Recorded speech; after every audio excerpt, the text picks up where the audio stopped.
Hello everyone, this is Alex Marcheschi from Sign Builder Illustrated. I'm back again with another video from the ISA show floor. Today we have Blake and Bryan Vincent from Principal Sloan. They're the owners of the company. If you've been plugged into the industry, you know that they've been very active as of late with some acquisitions and some really interesting new aspects of the signage business are really flowing through them right now. So Blake and Bryan, thank you so much for being here. Thanks for having us. My pleasure. Yeah. So obviously you guys are brothers and it's a bit of a family business that comes with it's give and take, I'm sure, working with each other after growing up. Yeah. So can you give us and the viewers a walkthrough about why you guys chose this industry, what type of elements of the business keep you interested in and always moving forward? It seems like that's a big goal of yours. Sure. I mean, this is our 20th, 21st ISA show. 20th. This is our 20th ISA show attended. So, I was a chemist by training and was working on some LED technology, and I kind of read a report talking about some of the first commercial applications. I was working for a Fortune 30 company, big company, and the LEDs would be some of the first applications would be at commercial signage. So Blake and I ended up starting the company. Blake was in Dallas. We both came back to San Angelo. We shared a bed together. Not bed, but a room together. Yeah, we didn't share a bed. But sometimes if we're on traveling, but we had two. In the early days, we can't afford the two rooms. Little bitty, but we shared a room, and so we've worked together over 20 years, and it's been pretty awesome. Yeah, I mean that's invaluable to have that sort of chemistry. Of course, you're brothers, you're going to have chemistry, but to be able to apply that in a business sense. Yeah, sure. Yeah, it is. I mean, we're really blessed. I mean, the fact that two brothers get to work together, and despite 20 years of doing it together, I don't think we've ever actually slammed the door and had it out. Oh, wow. But I think that's a lot to do with the fact that we're different in our own ways and we're respectful in our own ways. Bryan obviously has the R&D and engineering background and focus of what he does. I spend my time with our customers out there, and we are fortunate to actually get to work together. Yeah. We're fortunate to get to work in this industry and serve the customers. I mean, as Bryan said, we've done this for 20 years, but we actually had another. Our first company was in the LED space, but we ended up getting out of it. Okay. It's another story for a different day. Yeah. But we care and love this industry so much that we actually got back in it. We've been doing it under Principal Sloan for going on, I think, our 13th year. Wow, that's impressive. And it's interesting because the signage world is such a family-oriented industry. A lot of these sign shops are started by a father or a mother that passes it down to their children. So it's nice that you guys kind of have that understanding of family business is, it's tricky, but it can also be very lucrative. Yeah. When we started the company, we had a 1,200 square foot cinder block building with there used to be an old dog grooming facility and a 20 by 40 shed in the back. That's how we started. And so, we started just like any other small business, and, we're the same guys. Our values haven't changed. What we do every day hasn't changed. We have gotten a lot bigger, and that's meant some change. But as far as, certain aspects of the business, but our core values and what we believe in, we always say we treat a customer that, is buying $1,000 of LEDs the same as we do buying $1 million. All right, thank you. And so what are you finding invigorating about the industry right now in terms of new technologies you're coming across? Of course, you guys have been in acquisition mode for a few years here. How do you kind of delineate what you're going to invest in, what you want to get involved in? A lot of people are interested in those type of C-suite decisions that the companies are making. Well, I'll start by saying, if you looked at how this industry has evolved, when we started, 13 years ago, it was really about just LEDs and power supplies and modules and power supplies.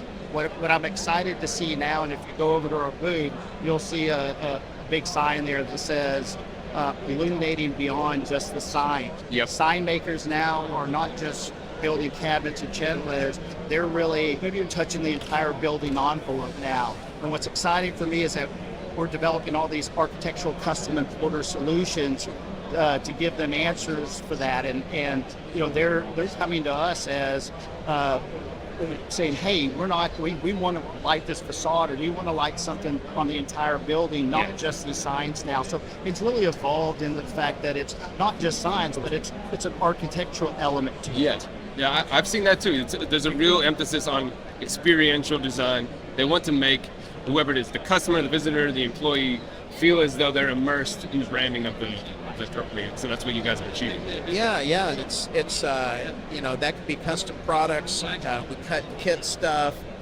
We use even some of our layout and our proprietary software to actually create drawings that is kind of customized and packaged for the customer. Okay. And I think that's really unique because that's how we started. We started doing value-added assemblies like sticks and other little things to help save our customers money and time.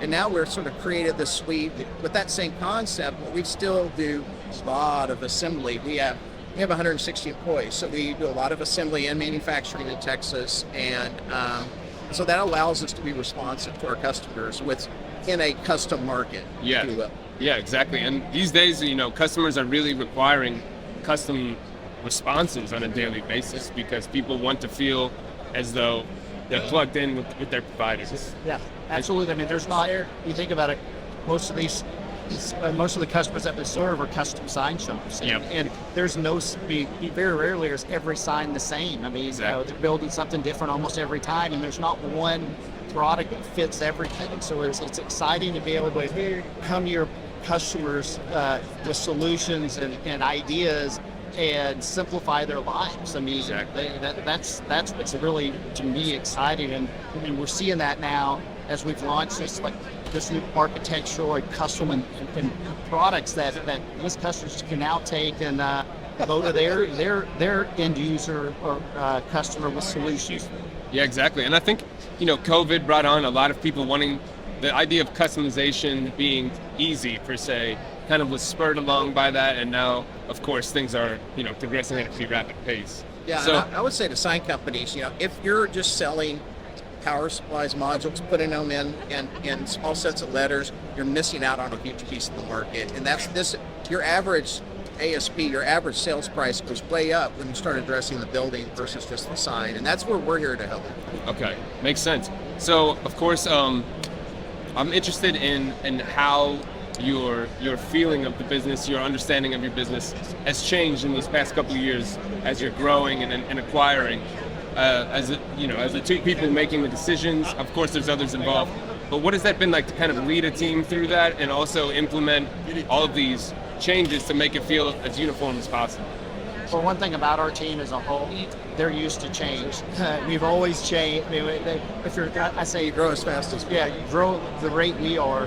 Yeah. Our employees are used to that. And I almost think something's wrong when we're not changing. Yeah. So, Like they don't like to feel that calm before the storm. They're like, what's this going to be? Absolutely. So you got to adapt, and you got to be fluid, and that's the thing that we love about our team so much is that they're willing to accept that change and willing to figure out solutions because this industry has changed. I mean, there's been a lot of changes there's been a lot of consolidation in our industry, not just by us as manufacturers, but there are consolidation within sign companies buying other sign companies, distributors buying other distributors. Yep. And look, at the end of the day, you got to make the best of that and figure out what the right solution is. And at the end of the day, all that happen, our mission and our goal is to serve our customer. Yeah. And just because we've grown, we're no different today than we were when we were 7 employees.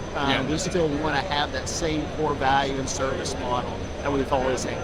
That's impressive. I mean, it's really tough to maintain a mindset like that as you grow. Is that something that you've really had to purposely try to do, is really keep that mindset fresh and stay with the times, but also respect your core values? Yeah, I mean, for me, it's, this growth is about opportunity for employees, for our customers. It's, we're perfectly happy. We've got a great life. We're not trying to kill the entire world. Quite frankly, on their acquisition strategy, some of it has happened. I wish I could say we're all that smart. Yeah. But Blake and I have run into a couple of these opportunities that sort of fell into our lap, or the scenario was created where you know, we had to think about how we grow or who we partner with differently. But you know, it's funny, there's a lot of speculations around, you know, the last couple of acquisitions we've done. And I want to tell the viewers, Blake and I own the company. Yeah. We control the board of directors. We make every decision related to it. And so the buck stops here. We're not owned partially, indirectly through ourselves or any subsidiaries, any other company that serves, you know, the sign market or any peripheral market. So, you know, I just want to make that clear that, you know, it is us. We're making these decisions. We're financing these decisions, which is always challenging. We have an asset-driven business, and you're growing. You know, Blake always said, "When are we going to quit being broke all the time?" I said, "Well, if we quit growing, I guess." You know? Exactly. So no, I'm joking. It's the growth mindset. Yeah. You got to keep putting money and reinvesting in the company and reinvesting in the industry in the end. And And that's something that any employee wants to see is their leaders reinvesting in the company. Yeah, I don't think any of our viewers or anybody that's in business, everybody wants to grow. Yeah. And there's really only a couple ways that you grow, and that is organically or through acquisitions. And to Brian's point, you know, we're always looking at different strategies in which to grow. And some of these acquisitions kind of just they just happened. Yeah. It wasn't that we actually went out and sought it, but it happened. We looked at it, we assessed it, and saw, hey, this is a great opportunity for us and our partners. Yeah. I mean, that's the whole point of a show like this. Show like, you know, any sign show, any trade show at all. It's about networking. It's about growing your business. What I find hysterical is, you know, back when we were really small, we were kind of the startup, and some of our, you know, competitors were kind of like trying to keep us from getting distribution and kind of really saying, you don't want to deal with these guys, they're too small. And now everyone's saying, oh, look at these guys, they're this huge company, a conglomerate. It's like, dude, we're the same people, man. It's a catch-22. And we love this industry. I mean, our job is not to go out, you know, I mean, profit. You have to have profit to run a good company, but that's not the most important thing. You know, we want our employees to be happy, our customers to be happy. You know, we're not out, you know, for raising prices, you know, this kind of stuff. I mean, that's what we want to do. We want to help sign companies make the industry healthy. And one of the educational pieces, which is really important, is explaining to sign companies that when you look at LEDs and power supplies, it's just a discrete component. Yeah. It's 10% of the value, you know, of the total cost of manufacturing of a channel letter set, for instance. True. So really, this is more, so it's a low embedded cost, but a critical component. And that's where we want to be trusted and offer a quality product, and also help our sign partners increase their average sales price through some unique building and other types of opportunities. So we got some cool stuff at the booth. That makes sense. Yeah, I just checked it out. The booth is looking amazing this year. Speaking of, you know, you guys are about as plugged into the industry as anybody. Can you give our viewers an idea of what you're forecasting, maybe say in the next 4 or 5 years, the type of signage installations and technology that we should be looking out for as members of the industry? I would say from a product set standpoint, Blake can talk maybe from a customer standpoint, but you know, we really, everyone's involved in manufacturing in the early days. What you're seeing now is, you know, there's this value add piece. There's the big retrofit market that we really sort of created that stick market, you know, in the industry years ago. And now what we're seeing is sort of an evolution where we're innovating on the service side, right? So we have a sign monitoring software that's coming out. We're actually doing some really cool stuff with our software to make it easier for customers. Perfect. You know, to transact and do business. But I think the future of the industry really is going to be the next generation of growth will be as sign makers, and what we're planning to do with as part of our model is to help sign makers be involved on the architecture of the business. And so we have an RGB, we have solutions, we have full DMX control, and that's programmable. We actually have a staff that will actually design the shows and show up and commission it on site to help sign companies do more complex type system work that is definitely high value. You know, historically, this stuff has gone from, you know, some guy, a specifier picks up some fixtures, he buys it from a manufacturer's rep, goes through this guy, and then gets to the sign company goes, well, what do I do with this? Yeah, exactly. This is a custom market. Like, I can't use all these products. That's where we want to come in, sort of cut all that out. The sign companies have relationships with end users. We want to come in and help them customize a solution, not just about the sign, going from the sign to the building. Whole process. Perfect. Yeah, and you see that with some of our products that are now more architectural around the building. Of course, yeah, that makes a lot of sense. And so, in terms of what you're hoping to achieve at the ISA show, I know everyone's got their own goals. Networking is, of course, always involved.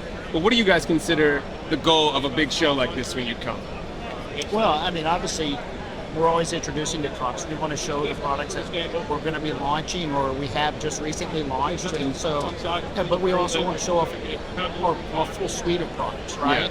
Yeah. But ultimately, this industry is relationships, and it's an opportunity for, Bryan and I don't get to go travel as much as we used to see our valued partners. And this is an opportunity for us to really get to see them and thank them for their support and loyalty and commitment to us. And as a manufacturer, we're never perfect, and we make mistakes, and things happen, and we get to visit with them and connect with them. I mean, I had a wonderful dinner with a customer last night, his wife, and it's connecting my wife and his wife, and building those long-term relationships, because at the end of the day, that's what this is about. I mean, these relationships are just critical in our industry. Yeah, and I don't think it's just, to me, it's not so much about what we're showing. What we want to do is we want to meet with customers and understand what they need, what their concerns are. How do we, a lot of our greatest innovations have come around just listening to what our customers need and responding to that. Because, our job is to serve and to help our customers. So we want to hear what they need. We take that seriously, and we want to go back and come up with solutions.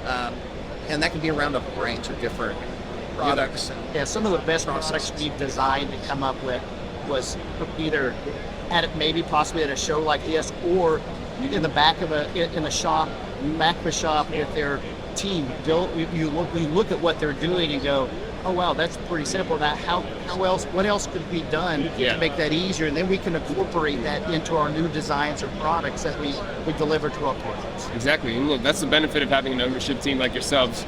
We really do care. You're on the shop floors, you're on the ground floor, you're seeing what's happening. And so, that's nice to see. I still change my own trash can. I still bring my water from the back, my cases of water on my shoulder. Yeah, he's getting a little carried away. No, I do. And look, I mean, we always have had this open door thing. I mean, anybody can call us anytime. We're there every day. It's a rare thing for two guys running the company. Yeah, I mean, our offices sit right next to each other. We don't shut our doors. We can hear every conversation that's going on.